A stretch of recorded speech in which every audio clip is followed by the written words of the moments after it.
Hello, my name is Music and I'm from IEM M5, and today we're going to hear a story about Robin Hood Castle Escape. Robin Hood whistled as he stirred a pot of soup. The hero was hidden deep in Sheriff's forest. His job had become very hard lately.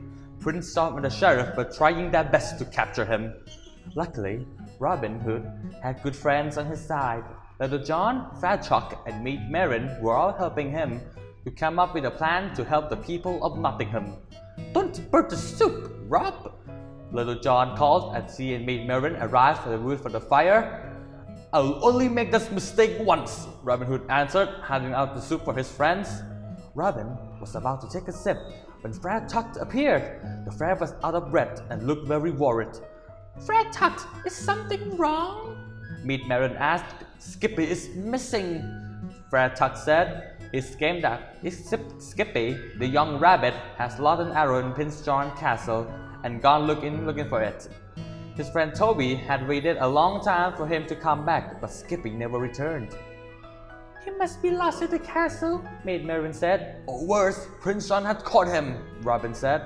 "I have to rescue Skippy." The fox grabbed his bow and arrows and headed toward the prince's castle. "Robin, I'm coming with you," Maid Marian said. Robin Hood tried to tell Maid Marian that it was too dangerous, but Marian wouldn't take no for an answer. "I've lived in the castle for years," she said. "I know it better than anyone. I'm your best chance to find Skippy before Prince John does. Plus, I know a secret passageway to the castle." With Little John in tow, Robin Hood and Maid Marian soon made it inside the castle.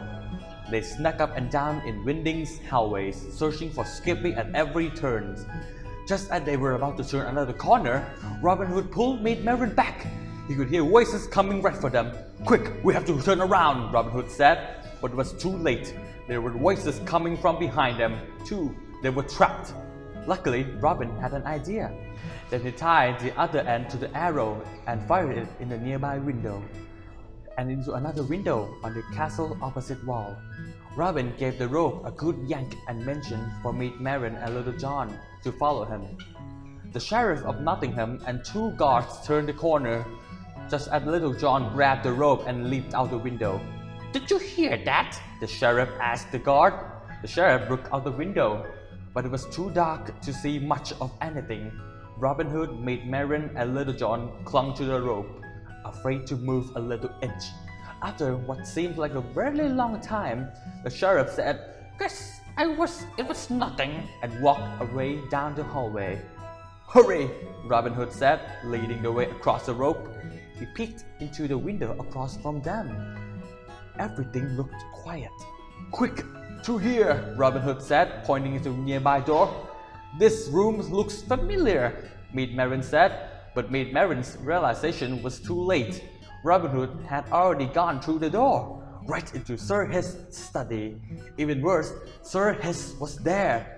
Maid Marian pointed to the door to the other side of the room, very slowly, and the group crept behind Mr. His. Luckily, Sir His was in the middle of doing something very, very important to him.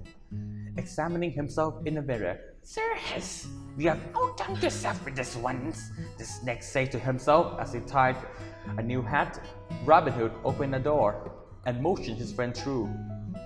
They were safe. Sir His room opened up into a very large courtyard. "There," Little John whispered, pointing to one end of the courtyard. It was Skippy. The rabbit was hiding behind the well. "Oh no," Maid Marian said, pointing out at the opposite end of the courtyard. It was Prince John. Prince John was there. He was walking right into Skippy's hiding place. Robin looked everywhere for an escape route, but they were running out of time. The hero had to keep Prince John from seeing Skippy.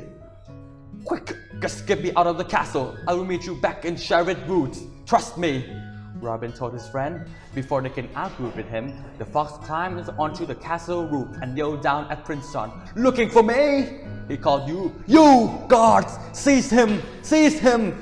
Prince John ordered. Guards rushed outside and began to shoot arrows at Robin. Robin ducked in the chimney, avoiding arrows just in time. Prince John was so distracted he didn't notice Little John and Maid Marian in the courtyard. The pair grabbed Skippy and rushed him to the secret passageway. Seeing that his friend was safe, Robin Hood leaped across the roofs away from Prince John. Always a pressure! He called back over his shoulder. Back in the forest, Skippy, Maid Marian, and Little John waited for Robin. I hope he's okay. Maid Marian said. Of course I am, Robin said, appearing out of the trees. Robin, Maid Marian said. we were worried. I'm safe and sound, Robin said. And I found something in the castle. Try not to lose this again. Skippy! He handed Skippy 2 missing arrows. Now, who would like some soup? Thank you.